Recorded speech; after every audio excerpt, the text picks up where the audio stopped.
Halo Sobat Katolik, kembali lagi di Dikaplok, Dialog Katolik paling oke. Kali ini penghujung bulan Februari ini udah ditemenin nih sama Romo Hermanto. Akhirnya datang lagi Romo Hermanto ya. Wih, senang saya datang ke sini. Sharing-sharing lagi sama kita ya, sama sobat-sobat Katolik semua di rumah.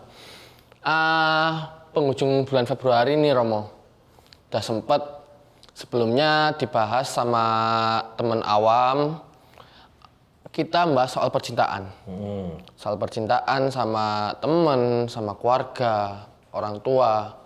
Kemudian naik levelnya ke percintaan, pacaran. Jadi cewek cowok kenalan, akhirnya sama-sama suka. Goalsnya nih goalsnya kalau orang pacaran tuh biasanya pernikahan. Kan ada nih sakramen pernikahan. Betul. Kalau menurut Romo sendiri, apa sih pernikahan itu?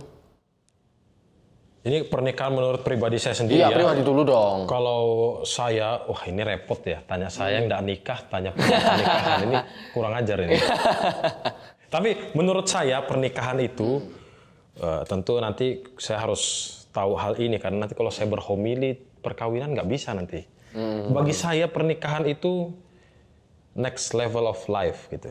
Jadi apa namanya? Peningkatan. Tahap selanjutnya dari sebuah kehidupan. Tahap selanjutnya. Kenapa? Karena ya pasti bandingin lah kalau kita dulu masih single kan kita bebas bisa jalan ke sana, kemari, mau jalan jam 12 malam pun kumpul sampai pagi sama teman-teman, it's okay. Tanggung jawabnya lebih rendah ya? Ya, atau bukan lebih rendah tapi kita masih bisa bebas kemana-mana. Paling izin orang tua selesai. Ya kan? Tapi kalau kita sudah berkeluarga, porsi tanggung jawab itu lebih gede. Nah, lebih gede. Ya, kalau Ernst ya, nanti kalau sudah menikah nggak bisa lagi. Jam 12 main enak aja tinggal pikir, Maria aku pergi kumpul sama teman-temanku ya. Oke, pulangnya jam 3, jam 4 gitu. Pulang nanti ditutup pintunya. Nah, pulang tidur di ruang tamu. Bantal guling sudah di sofa. Artinya ketika kita menikah, kita punya tanggung jawab lebih besar. Bukan lebih berat ya. Lebih besar. Besar itu berat, bisa jadi. Tapi kalau berat kan nggak enak, kelihatannya beban. Tapi saya lihat banyak orang dengan menikah itu menyenangkan. Jadi lebih lengkap gitu. Lebih lengkap, bener. Gitu. Itu pribadi saya sendiri. Nah, kalau begitu sekarang sebagai Romo nih, jadi berbicaranya menurut sudut pandang gereja. Melihat tanggung jawab dari pernikahannya kan jadi lebih mantap gitu ya? Ya. Jadi kan ada nggak penyelidikan sebelum menikah? Biasanya kan kalau kita mau menikah itu nggak bisa langsung, Romo, saya mau menikah nih sama si cewek ini langsung sorenya menikah kan enggak? Oh iya nggak bisa. Berminggu-minggu nanti diumumin dulu di gereja, pengumuman yang pertama. Itu gimana Nah mungkin kalau Aaron sama sobat-sobat Katolik kan taunya cuma pengumuman di gereja. Tapi kan nggak tahu proses di belakangnya itu kayak apa. Macam-macam hal. Nah, jadi semua proses itu mau menunjukkan kalau pernikahan dalam gereja Katolik itu bukan main-main. Aku cinta kamu, kamu cinta aku, yuk kita nikah, besok lamaran, besok datang ke gereja langsung disahkan. Enggak. Tapi ada proses tertentu. Nah, misalnya nih, saya sebutkan, karena prosesnya panjang ya. Prosesnya panjang, minimal itu 3 bulan. Yang pertama ada yang namanya proses kursus perkawinan. Diajarin dulu nih. Diajarin dulu. Ya, les perkawinan. Les perkawinan. Tujuan perkawinan itu apa? Maknanya apa? Terus penyelesaian konfliknya bagaimana? Itu kursus. Itu KPP namanya. Di tiap paroki pasti ada. Diberi pembekalan itu ya? Betul. Pembekalan. Jadi kita nggak nikah otodidak gitu. Tapi ada pelajarannya. Yang kedua, tahap berikut adalah penyelidikan kanonik. Pasti sobat Katolik juga pernah mendengar. Ya, penyelidikan kanonik. Apa itu? Romo paroki menyelidiki calon yang akan menikah. Kedua mempelai secara pribadi. Ditanya-tanya gitu? Ditanyain. Dan pertanyaannya bukan pertanyaan suka-suka romonya. Enggak. Pertanyaannya sudah ada satu form dari gereja resmi. Benar kamu yang namanya Ernst Prakoso, benar. Oke, benar. Kamu anak dari ini, benar. Memastikan data. Apakah ada penyakit-penyakit mendalam? Yang bisa menghalangi mungkin ya. Betul. Mungkin menghalangi kebahagiaan maksudnya. Ya, menghalangi kebahagiaan. Atau yang membuat tidak bisa punya anak. Itu ditanya semua. Supaya apa? Memastikan kalau pernikahan itu betul-betul fair. Tidak ada yang ditutup-tutupi. Nggak ada yang nanti waktu udah menikah, udah berjalan ternyata, oh kok suamiku kayak gini. Nah, iya. Kok suamiku, ya ini kita bicaranya bukan nyeleneh ya. Kok suamiku ternyata impoten misalnya. Dia baru tahu. Nah, maka tujuan penyelidikan kanonik itu menghalangi hal-hal seperti itu. Gitu, memastikan kembali. Makanya biasanya kalau di pengumuman gereja itu kan barang siapa mengetahui halangan dari pernikahan kedua ini. Ah, betul. Entah dia sudah menikah di tempat lain, atau orang sudah tahu kalau dia ini punya penyakit impoten, atau bagaimana itu bisa dilaporkan dan menjadi halangan perkawinan. Nah, terus kalau biasanya kalau mempelainya oke dah, aku nggak apa-apa, yang penting aku mencintai sama dia, aku siap berkomitmen. Itu bisa. Kasusnya seperti ini. Tapi keluarganya menolak. Kamu nanti nggak bahagia. Nah, itu berarti Kamu nggak bisa punya anak loh nanti sama dia. oh, iya, oke. Jadi dengan kata lain restu dari orang tua gitu. Iya. Nah, gini, memang ya sebenarnya restu orang tua itu bukan syarat wajib sih. Bukan syarat wajib. Ya, tertulis artinya ya. Syarat A, B, C, bawahnya restu orang tua enggak. Ya, tapi restu orang tua itu penting untuk sebuah keharmonisan keluarga. Karena biasanya di budaya kita ini kan kalau kita menikah itu nggak cuma 2 orang yang menikah, Betul. tapi 2 keluarga yang Dua keluarga menjadi. Memang fokusnya 2 mempelai, tapi restu orang tua itu penting. Ya misalnya kayak tadi, sudah diingatkan orang tuanya merasa nggak bisa dapat cucu misalnya. Memang kembali lagi yang menjalani 2 orang itu. Tapi kalau restu orang tua kemudian tidak diberikan, lalu 2 mempelai ini komitmen, bisa saja terjadi. bagus. Kalau gitu tergantung dari kedua mempelainya dulu, Komitmen kedua mempelai. baru nanti keluarganya misalnya. Tapi bisa nggak mau? Misalnya dari pihak gerejanya sendiri atau dari romo yang akan menikahkan mereka? Ya, Kayaknya kamu karena belum dapat restu dari keluarga, jangan nikah dulu gitu. Menolak, bisa nggak? bisa. Jadi saya juga harus hati-hati. Jangan sampai ini dibawa lari. Oh, iya. Akhirnya jadi masalah-masalah yang berkelanjutan. Masalahnya berkelanjutan. Jadi nggak bisa semua pasangan begitu. Saya harus selektif, harus betul-betul pasti. Jangan sampai ini kawin lari. Cuma untuk sesaat. Bahagianya saat, Iya. habis itu belakangnya masalah-masalah. Cewek 21 tahun, cowok 20, karena cinta sesaat lalu kawin kabur main begitu aja nggak boleh. Bagus. Oke, lanjut. Gini mau. Oke, semua penyelidikan selesai, menikah. Ya, Hidup dalam pernikahan. oke. Biasanya tujuannya pasti kelengkapan dari pernikahan adalah kalau punya buah hati. Berarti oke. Punya anak. Betul.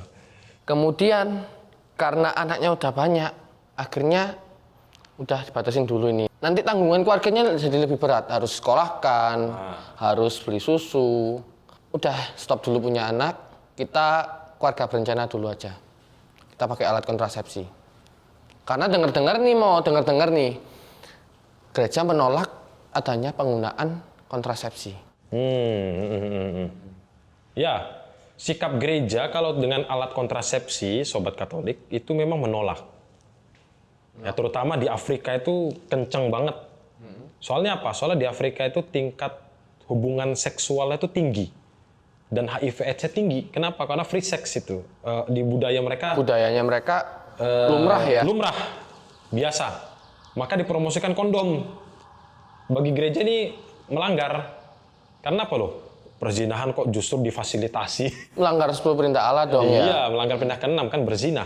Kok malah difasilitasi?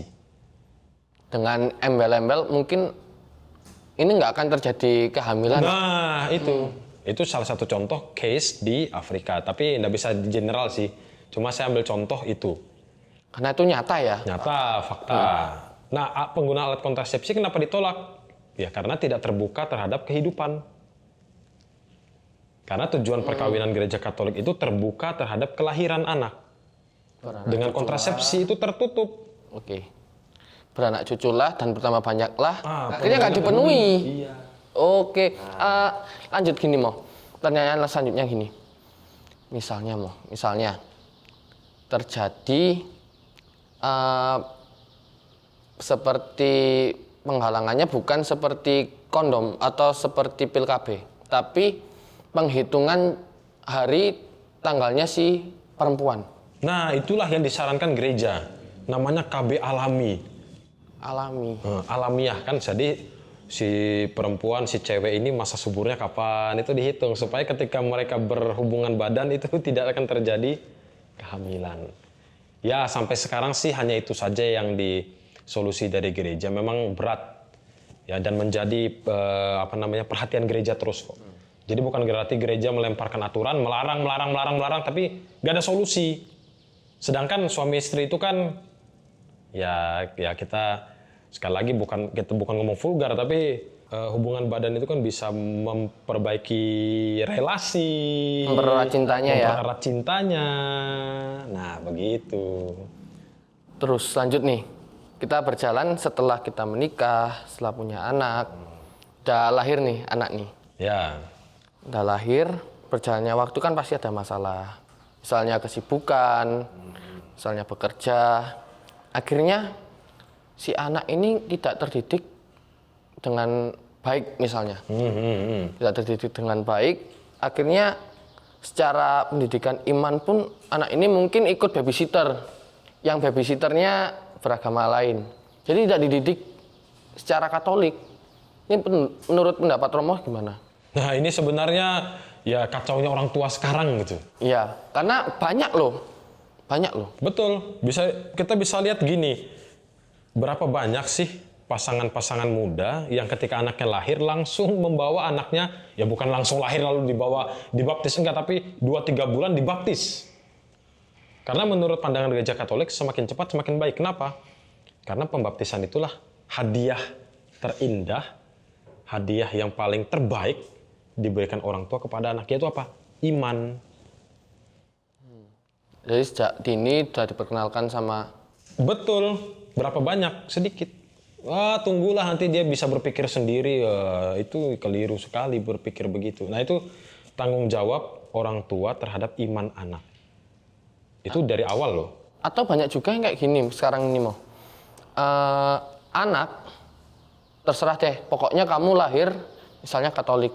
Papa mamamu Katolik. Tapi setelah nanti gede, terserah imanmu gimana.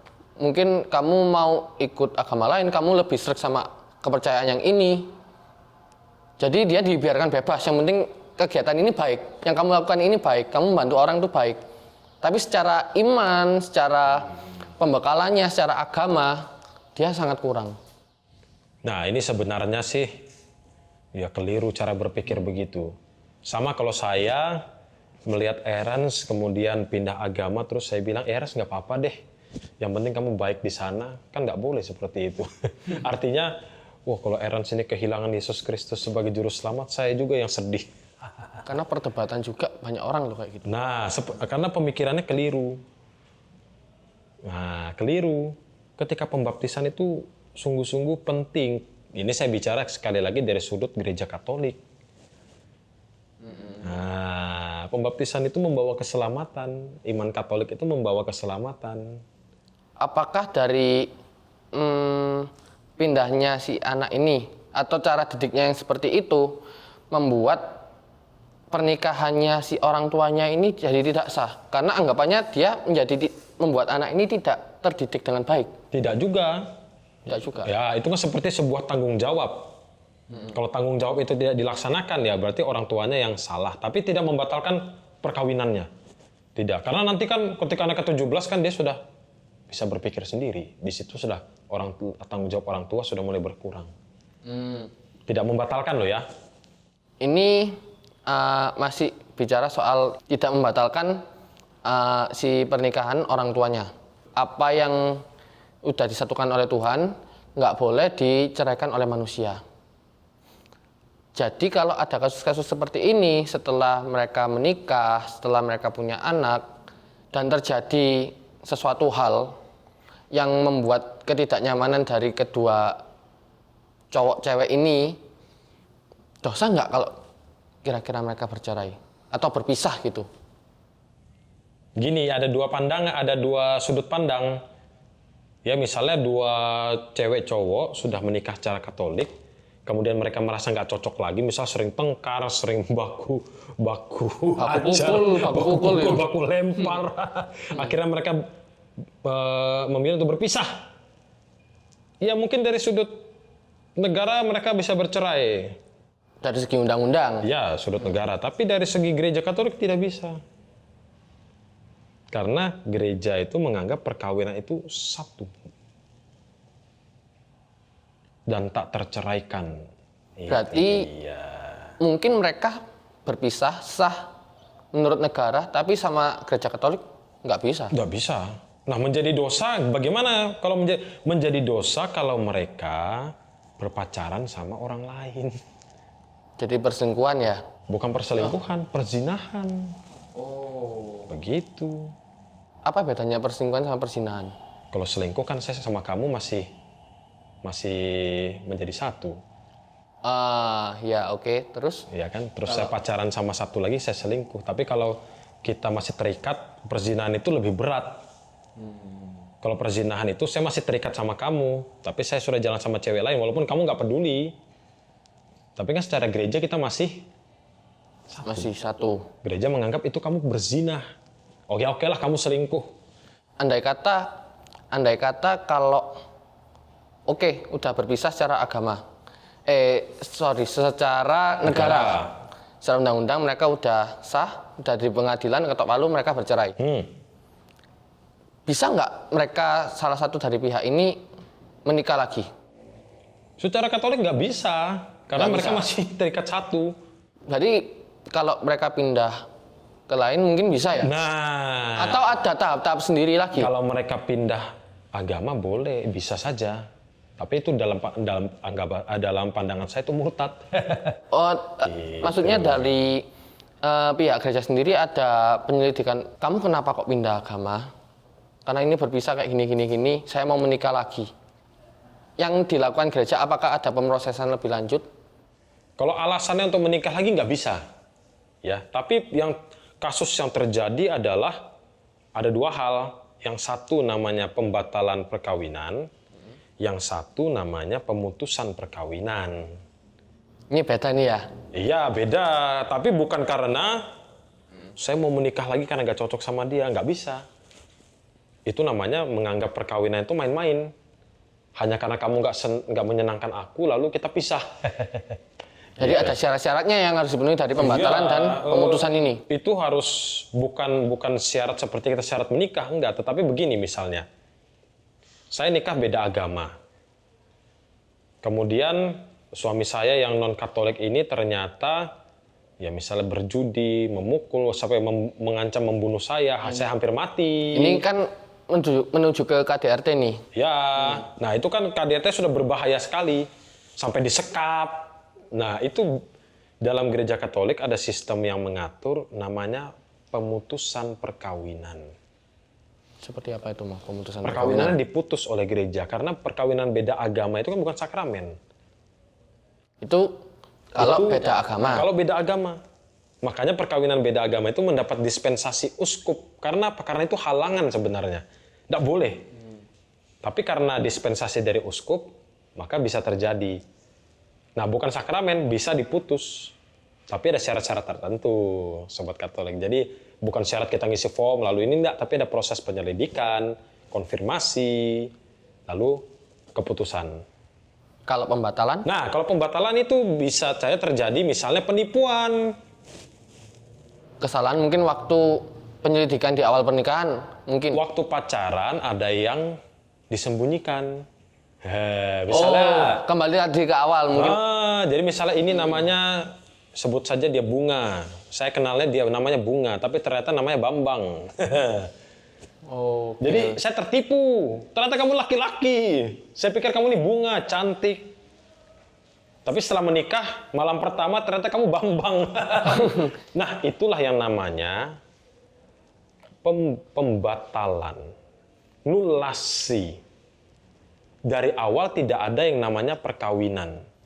Itu jadi beda dengan yang namanya perceraian ya? Beda sekali. Atau maksudnya seperti ini, kita tidak memenuhi kriteria dari sebuah perkawinan itu sendiri. Benar, ada penipuan. Jadi dari awal tidak ada yang namanya perkawinan itu. Karena ada penipuan, tidak sah dari awal. Nah, itu yang namanya nulasi. Masih banyak lagi kasus-kasus lainnya tentang perkawinan. Makanya kalau perkawinan dalam gereja Katolik itu sungguh-sungguh martabatnya tinggi luhur. Sehingga harus kita jaga dengan baik dan harus kita komitmen sungguh. Gitu. Tidak mudah. Ya, karena perkawinan itu monogami pertama, tak terceraikan, luhur sekali. Nah, menarik banget nih Romo pembahasan kita pada episode kali ini ya. Mulai dari awal tadi kita bicara soal gimana sih proses kita mau menikah, hingga sampai problematika apa aja sih yang terjadi setelah kita menikah, setelah berumah tangga, masalah-masalah apa yang sering terjadi itu. Dapat disimpulkan bahwa kalau pernikahan ini hal yang sakral dan nggak bisa main-main itu ya.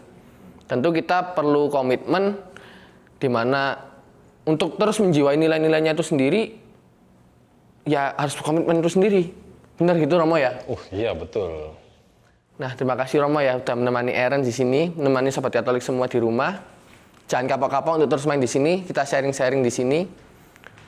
Sobat Katolik semua, terima kasih telah menyaksikan di Kaplok. Jangan lupa untuk terus saksikan di Kaplok setiap hari Jumat jam 6 sore, hanya di channel YouTube Paroki Santo Albertus Suterapani. See you guys.